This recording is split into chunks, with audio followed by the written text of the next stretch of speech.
Hi everyone, hope you will be safe and sound. And in this lecture, I'm going to teach you about negative sentences, question sentences, negative interrogative sentences, and information questions. Let's we know about each one.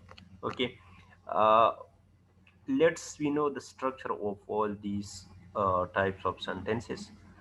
First, we should know what is negative sentences.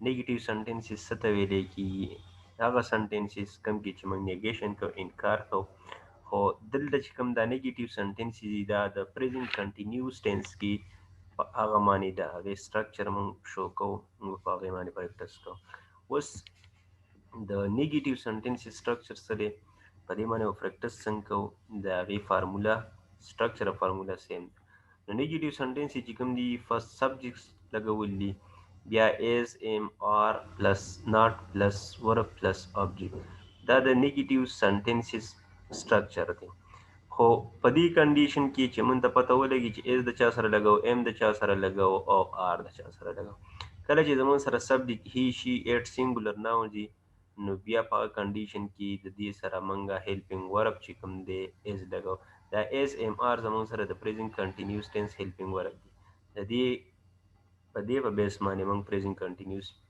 tense پیژنو چې دا زمون سره present continuous tense دی بیا د آی سره به ام لګاو یو وی دی او فلورل ناون سره مطلب students علي ان عثمان یا وات ایور د هغې سره به موږ آر لګو نو اس پته هم تاسو ته ولې د ام پته هم ولګېده او د آر پته هم ولګېده بیا چې کله موږ نیګیشن کوو نو د اس ام آر نه بعد به موږ ناټ لګو د اس نه بعد ناټ ام نه بعد ناټ آر نه بعد ناټ اوس راځو ما تاسو ته یو 30 وربز لیکلي دي دا ستاسو د پریکټس لپاره پریکټس په دې باندې څومره پریکټس تاسو کېږي څومره ستاسو لسننګ کېږي څومره ستاسو لسننګ کېږي دومره به ستاسو سپیکینګ هم امپروو کېږي اوکې اوس راځو په پازیټیو سنټنسز باندې زه تاسو ته یو سنټنس باندې یا په یو سبجیکټ باندې پریکټس کوم باقي سبجیکټ باندې چې کوم دی تاسو پریکټس وکړئ او داسې هم پرېږدئ پریکټس ضروری دی زه کوم په ساده سنټنس باندې مطلب سبجیکټ هیلپینګ ورب او په ورب باندې کو تاسو بیا په سبجیکټ هیلپینګ ورب پلس ورب او پلس ابجیکټ په دې ټولو باندې وکړئ ستاسو پریکټس ډیر ضروری دی he is writing, he is listening, he is speaking, he is reading, he is watching, he is studying.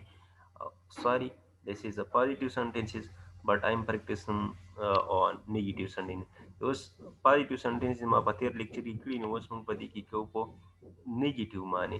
He is not writing, he is not listening, he is not speaking, he is not reading, he is not watching, he is not studying, he is not coming, he is not crying, he is not laughing, he is not walking, he is not talking, he is not trying, he is not traveling, he is not looking, he is not sending, he is not receiving, he is not exchanging, he is not asking, he is not cooking, he is not drinking, he is not taking, he is not eating, he is not answering, he is not dancing, he is not smiling, he is not sweeping, he is not cleaning, he is not washing, he is not playing, he is not going. 30 sentence تاسو ته ما 30 seconds کې به ویلي بیا تاسو he is not writing a letter, he is not writing an application, he is not writing a poetry داسې بیا تاسو یو 10 20 30 40 object ولګوي په دې باندې پریکټس کوي داسې ما تاسو سره 30 words لیکلي تاسو یو 20 ورسره نور اډ کړئ 50 کې په دې باندې تاسو پریکټس هغه verbs include کوئ کوم چې زموږ په ډیلی بیسس په ډیلی اکټیویټیز کې په کار راځي نو موستلی تاسو هغه verbs را لې پریکټس وکړو نو دا نیگیټیو شو سبجیکټ اس ام آر نه بعد ناٹ ته بیا ورب دی بیا ابجیکټ دی کلیر او په دې باندې دا بیا په آی باندې پر ایم ناٹ رائټینګ ایم ناٹ listening ایم ناٹ سپیکینګ ایم ناٹ ورکینګ او واټ ایور بس تاسو په دې 30 باندې بیا پریکټس وکړئ مطلب دا ما تاسو ته 1 2 3 4 5 سبجیکټ شو دا په ایر شو نو دا تقریبا 2-300 سنټنس شو بیا په آی باندې 2-300 سنټنس په وی یو دی پلورل ناون 500 نو دا هزارو کې دا سنټنس جوړیږي او پریکټس ضروری دی اوس راځو question sentences چې question sentences د من انټراګیټیو sentences هم ویلو په دې هم سمپل فارموله را چې سمپل فارموله دا را چې دې باندې کله موږ پریکټس کوو نو فارموله زده کېدل یا سټرکچر زده کېدل چې کوم دي هغه ډیر ضروری دي چې سټرکچر یاد شي پریکټس آسان دی اوس راځو د question sentence یا interrogative sentence. Question sentence زموږ سره څه دي؟ په question sentence کې بس کوم یو خدا چې اس ام آر به د سنټنس په سٹارټ کې لګاو او آی دا فرست لیټر چې کوم دی دا موږ په کیپیټل لیټر کې لیکو. بیا به د هغې نه بعد څه کوو؟ د هغې نه بعد به موږ سبجیکټ لګاو، بیا به ورب لګاو، بیا به څه کوو؟ آبجیکټ لګاو. نو اوس زه څه کوم؟ او په اخره کې چې کوم دی ساین اف انټروګیشن چې کوم دی یا کوېسچن مارک چې کوم دی دا به څه کېږي؟ دا به تاسو فوټ کوئ. صحیح شو؟ دا د دې طریقه را دا سټرکچر دی. اوس په دې باندې لږ پریکټس کوو. کلیر؟ was is he writing a letter یا زه ساده اول په دې باندې پریکټس کوم بیا وروسته سره دا انکلود کوم. is he writing, is she writing, is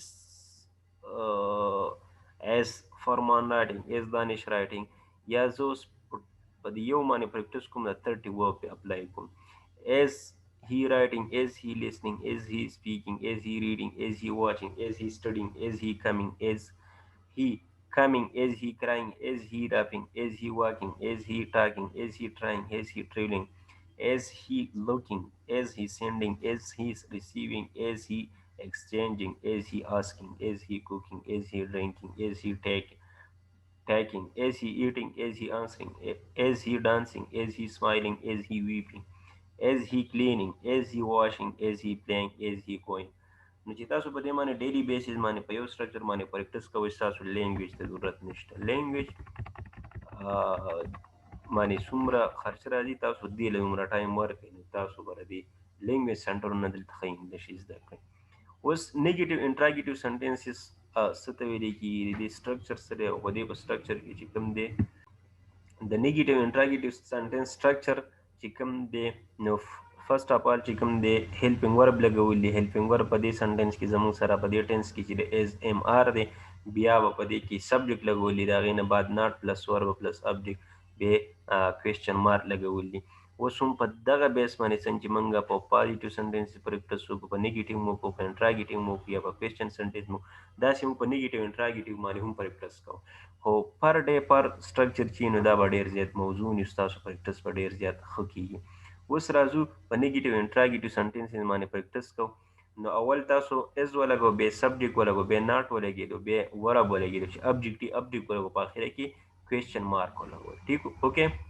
is he not writing, is he not listening, is he not speaking, is he not reading, is he not watching, is he not studying, is he not coming, is he not crying, is he not laughing, is he not walking, is he not talking, is he not trying, is he not traveling, is he not looking, is he not sending, is he not receiving, is he not exchanging, is he not asking, is he not cooking, is he not drinking, is he not taking, is he not eating, is he not answering, is he not dancing, is he not smiling, is he not weeping, is he not cleaning, is he not washing, is he not playing, is he not going. او په اخره کې چیرې ساین اف انټروګیشن یا کوېسچن مارک لګولي. نو د 30 وربس چې کوم دی دا ما په هی باندې جوړ کړو، په شي جوړ کړي، په ایټ جوړ کړي، فرمان دانش باندې جوړ کړي، یو وی دی فلورل ناون باندې جوړ کړي. پریکټس وکړئ، ډېر زیات پریکټس وکړئ. اوس راځو انفارمیشن کوېسچن. د انفارمیشن کوېسچن کې د دې سټرکچر څه دی او د دې سټرکچر دپاره څه کول دي. نو دا څنګه چې ما په پریزنټ سیمپل ټینس کې 5 سټرکچر کړي، دا زما پریزنټ کنټینیوس کې 5 سټرکچر او کمپلیټ کړو، مطلب کمپلیټ کېدو والا دي. انفارمیشن کوېسچن کې سری دا به ډبلیو ایچ ورډ یا ډبلیو ایچ پریس به فرست راشي. دا زموږ سره ډبلیو ایچ ورډ دي. صحیح شو. ویر، وین، واټ، هو، وای، هاو یا هاو فار، هاو مچ، هاو افن، هاو لانګ، دا زموږ سره ډبلیو ایچ پریس دي. نو دا به فرست راشي. په دې پسې به بیا په سیکنډ ټایم سیکنډ دغه کې به موږ سره ایز ام آر دا هیلپینګ ورب به راشي. نو ایز چې موږ تاسو ته ویل چې هی شي ایټ ایز سینګولر ناون سبجیکټ زموږ سره دی. نو بیا ایز د ام به صرف د آی سره دی، آر چې کوم دی یو وی دی او د پلورل ناون سره راځي. په دې باندې پریکټس کوو. په دې کې موږ انفارمیشن څه کوو؟ ګیټ کوو. نو دې ته ځکه انفارمیشن کوېسچن ویلی کېږي یا دې ته ډبلیو ایچ فیملي هم ویلی کېږي او ډبلیو ایچ کوېسچن ورته هم ویلی کېږي. where is he writing, where is he listening, where is he speaking, where is he reading, where is he watching, where is he studying, where is he coming? Where is he crying? Where is he laughing? Where is he walking? Where is he talking? Where is he trying? Where is he traveling? Where is he looking? Where is he sending? Where is he receiving? Where is he exchanging? Where is he asking? Where is he cooking? Where is he drinking? Where is he taking? Where is he eating? Where is he answering? Where is he dancing? Where is he smiling? Where is he weaving? Where is he cleaning? Where is he washing? Where is he playing? Where is he going? The 30 sentences ma the information question माने जोड़ के तासो दामा को where माने जोड़ के when जोड़ के what जोड़ के who जोड़ के why जोड़ के how माने जोड़ के बेदल subjection के हुए नौ राउंड about 10-15 हज़ार जुमले सा सिर्फ पर information question माने जोड़ी چې کله ور سره WH ورډ چین کې کله ور سره سبجیکټ چین کې کله ور سره ورب چین کې کله ور سره object چین کې نو کم از کم 10 to 15,000 جملې صرف تاسو په WH کوېسچن باندې جوړیږي نو تاسو څومره پریکټس وکړو څومره کنسپټ تاسو کلیر شو نو ټولو نه اولنی 10-15 ورځې پورې ستاسو پریکټس ضروري دی بیا تاسو کنسپټ کلیر کوئ د ورډز مینینګ یادوئ او د هغې یوزز تاسو ته ما ښودلي دي چې دا به په دې کنډیشن کې موږ دا یوز کوو نو د یوزز یې زده کوئ په دې باندې بار بار پریکټس وکړئ او دا ډیر زیات امپورټنس لري ستاسو په دغه کې او چې کله موږ سره ټینسز یاد شو نو زموږ سره څه وشو زموږ سره اکټیو وایس پیسیو وایس کې هم ډېره اساني راغله په دې پسې به موږ کوو پریزنټ پرفیکټ ټینس بیا به پرفیکټ کنټینیوس کوو او هغه به په پر لیکچر کې فار ټینس انشاءالله